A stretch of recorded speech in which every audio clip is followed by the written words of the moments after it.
Morning everyone, you've tuned into ET now. It's 11:30. It's time for Market Fatafat, the most comprehensive market wrap that promises to spot the hottest movers in the stock market. Over the next 30 minutes, we will take you through the top buzzers and spot where all the big trends are emerging. Let me introduce who all will be joining us right here on the show today. There's Vivek Iyer from the research desk, Sameek Chavan joining us on the phone line, and we also have Ashish Kayal from Wave Strategy Advisors as well.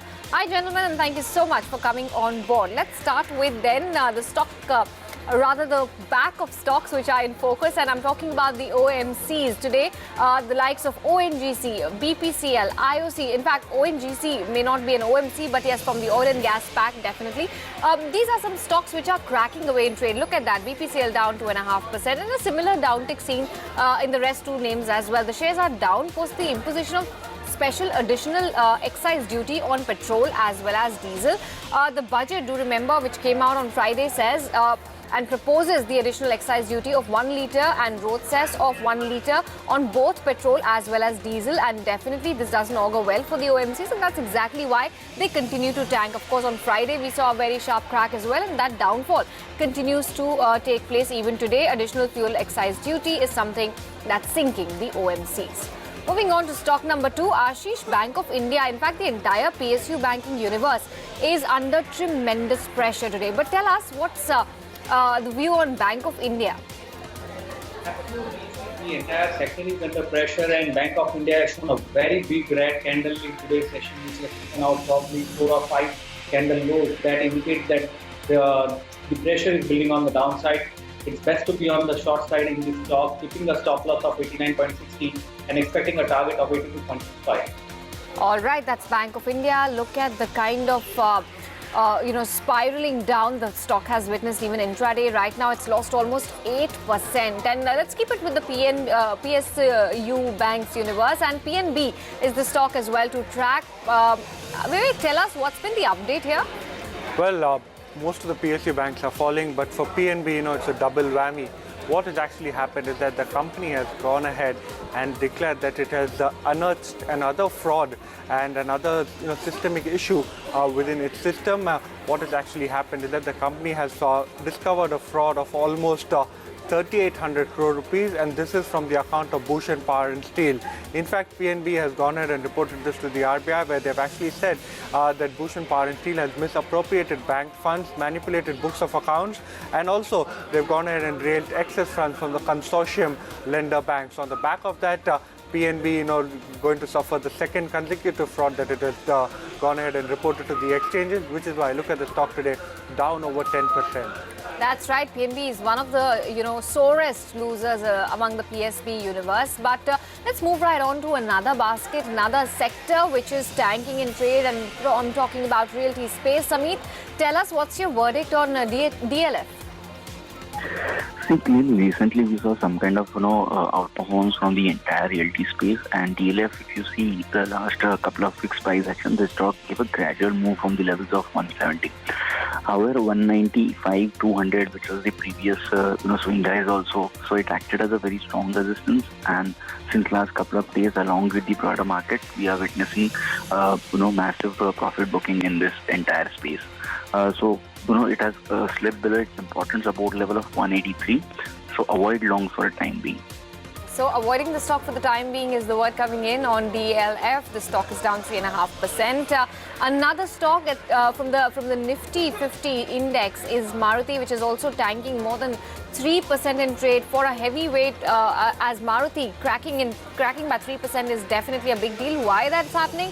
Well, essentially, we all have seen how the auto stocks are reacting today. They're all under immense pressure, but shares of Maruti are essentially declining because they've informed the bourses that the car maker has once again cut their production, and this is the 5th consecutive month in a row that they have cut their production. Clearly, it's a very, very poor, very, very weak indicator for the entire auto universe as well, given that Maruti, being the leader of the pack, has had to cut its production once again in the month of June. They produced about 1.1 lakh units compared to 1.32 lakh units in the same month last year. It's a 15% degrowth.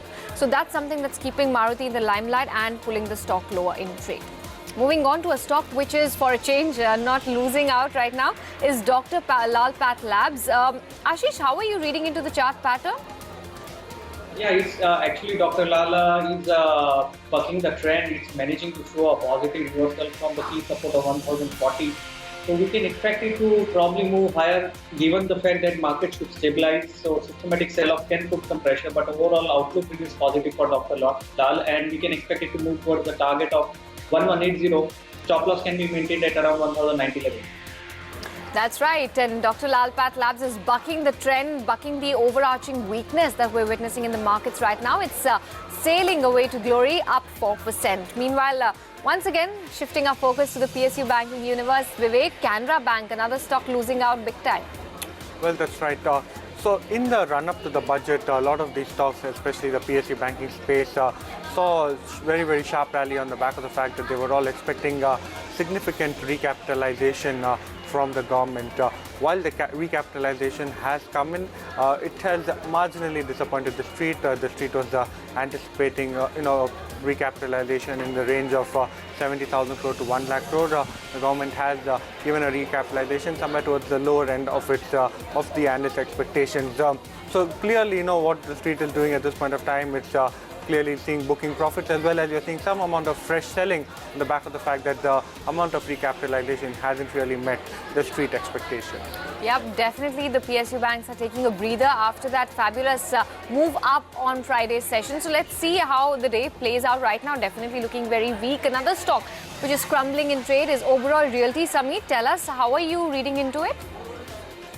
Just discussed about DLF, how the entire space has given decent rally in the recent past. However, in last couple of days, we are seeing massive profit booking in this entire space, and this being the high beta space, we are seeing sharp cuts throughout this major counters. Now, as far as overall royalty is concerned, it has slipped below its important support level of 560. So 550 we were seeing as a major key support level for this particular counter. It has slipped below that, so one should avoid longs, and those who have bought it at low level, they should exit their long position. All right, a rather cautious or maybe bearish view coming in on Overall Realty, down nearly 7%. Let's talk about another bank. This time it's from the private universe. Axis Bank, one of the more sore losers in trade today as well. It's down 3%. The stock has recovered a tad bit from the day's low, but not really anything worthwhile as far as the recovery is concerned. But yes, there's definitely an update here. Insurance Watchdog has basically asked Axis Bank to rework its proposal when it comes to buying additional 10% stake in Max Life Insurance. This is a report that we're tracking from the Economic Times that has come out earlier today, and that's something that's keeping the stock abuzz. So Axis also, according to the report, must pay more if it wants to meet the regulatory compliances and enhance its stake in the insurance company. Its holding company, Max Financial, has a market cap at this point of time at about 11,000 odd crore rupees, and now that if Axis wants to up their stake, they will have to shell out more. At least that's what IRDAI's direction has been for now. We're picking up from ET at this point of time. Axis is down almost 3%. Moving on to stock number 10, then once again, Union Bank, one more bank which is ailing big time from the PSU bank universe. Ashish, what's your view on Union Bank? See, the overall chart pattern of Union Bank is very similar to what we saw in Bank of India, a very big bearish red candle, and it's not stopping anywhere near around. So it looks like going towards the support zone, which is at around 74.3830. So we can expect a move towards that level, keeping a stop loss of 80.65 on the website. All right, that's Union Bank for you. It's lost almost 6.5% as we speak. Let's shift gears and talk about an IT company for a change. Vivek, Mindtree has had a bit of a development. What's this? Well, that's right. So Mindtree, in the middle of the change that you're seeing at the top management level, you're seeing a new promoter step in. L&T has taken over the reins as far as Mindtree is concerned. So what you're actually seeing is that you're seeing a lot of churn as far as the top management is concerned, and 3 founders of the IT company have actually gone ahead and resigned. So what you're seeing is that the managing director and CEO Rostov Ravanan has actually gone ahead and quit, and again Ernest Parthasarathy, the COO, as well as the executive chairman Natarajan, has actually gone ahead and resigned. The company is in the middle and is already in the hunt to go ahead and replace these top 3 names. A lot of names are doing the round. In fact, some few ex-Cognizant guys are also set to be in the race to go ahead and head Mindtree at this point of time. However, the street is clearly not cheering the kind of churn that you're seeing in the top management, and given the uncertainty at this point of time, it is proving to be a bit of a hangover as far as the Mindtree shares are concerned. Definitely far away from being cheery and upbeat right now. They've pressed the sell button, and how? Look at the stock, down almost 14%. Another name which is under pressure today from the auto universe, from the auto ancillary space, is Endurance Technologies. Samit, tell us, what's your view on this counter? So since last 3 weeks, this stock has been continuously declining, and in this process now it has managed to breach its make or break level of 1080. And the kind of sharp cuts that we are seeing since last couple of days does not bode well for this particular counter. So it's like a falling knife at this juncture. One should avoid any kind of bottom in this counter. All right, that's Endurance Technologies for you, and it's no different from any other auto company. It's cracking big time today, down almost 5%. Meanwhile, Yes Bank. A lot of news flow has been coming up around Yes Bank, and there's been a huge update today as well. A very, a statement coming in from the management. Vivek, can you fill us in? So what Yes Bank has done today is that they've gone in and announced the date in which they'll be announcing the results. But more importantly, what the management has done is that they tried to go ahead and play down the rumors. There have been rumors of top management changing as far as Yes Bank is concerned. There have been rumors as far as CEO himself is concerned, and the bank has gone ahead and clearly stated to the exchanges that there is nothing of that sort happening. The other the company has said is that they're actually in the process of hiring a few top management, and they've revealed a couple of names that are set to join the bank soon. So as far as Yes Bank is concerned, at this point of time, you're seeing a very small short covering rally within this particular stock. It'll be interesting to see whether this particular up move can sustain.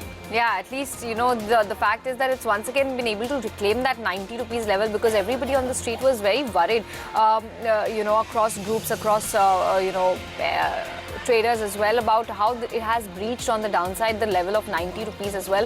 Very, very important, even from the technical perspective. Let's move right on and talk about stock number 14. It's Glenmark. If you look at the rest of its peers, it's looking a tad bit, relatively in a better space. It's down by about just 0.4% right now. What essentially we're picking up from sources exclusively is that the US FDA has completed an inspection of Glenmark Pharma's API facility. The inspection was completed on Friday at the facility located in Ankleshwar. The company has completed inspection successfully with no Form 483 observations. Do remember, Ankleshwar facility is an API facility for the company. We did reach out to them, but they've not yet given any response to our query and to our questions. But right now, this is something that, in fact, Vivek here has been able to source it from his various sources that he has. Right now, we'll slip into a short break. 14 stocks down, 16 more lined up on the other side. Stay tuned.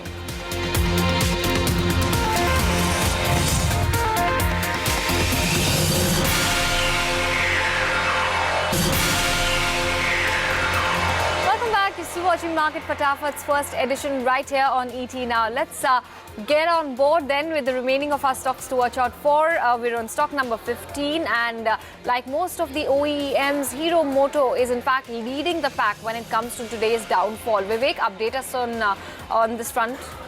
Well, so going into the budget, again, a lot of the reactions today that you're seeing are on the back of the fact that there haven't been enough budget swaps, or there have been quite a few budget swaps for the industry overall. As far as Hero Moto is concerned, most of the automakers were expecting quite a bit as far as the budget is concerned. There hasn't been any new incentives as far as the entire auto pack is concerned. In fact, the kind of cess that you're seeing as far as petrol as well as diesel is concerned is actually soaring the sentiment a little bit, given the fact that people will now think twice, given the fact that the increased cost of ownership as far as vehicles are concerned.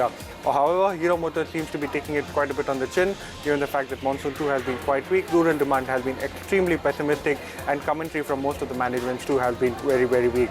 Back of that, you're seeing the entire auto pack trading near the fresh 52-week low, and Hero Motors 2 seems down almost 4% in intraday today.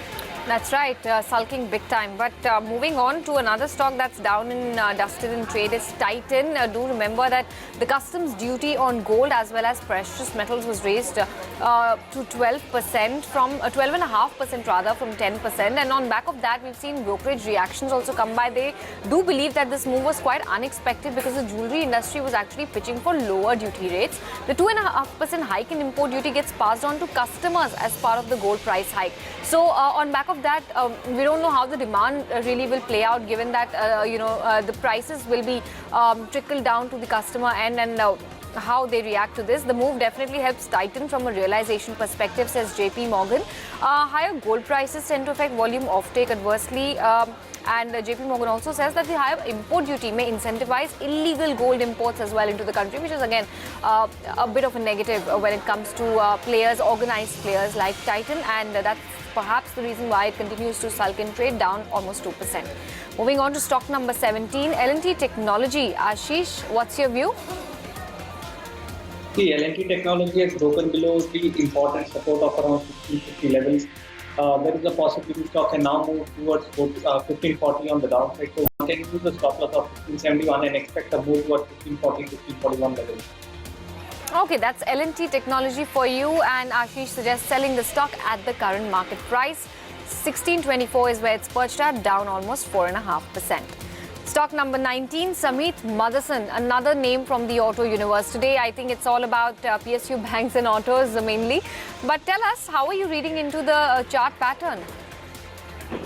Yes, but unlike other auto and auto ancillary stock, the stock is seeing decent recovery from morning lows.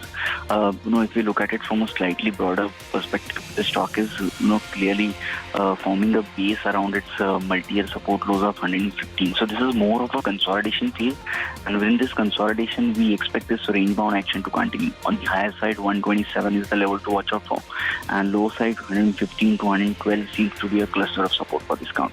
Okay, that's the word coming in on Motherson Sumi. The range-bound action is likely to continue. With that, we're completely out of time on this edition of Market Fatafat. So we're going to wrap it up. Gentlemen, thank you so much for joining in.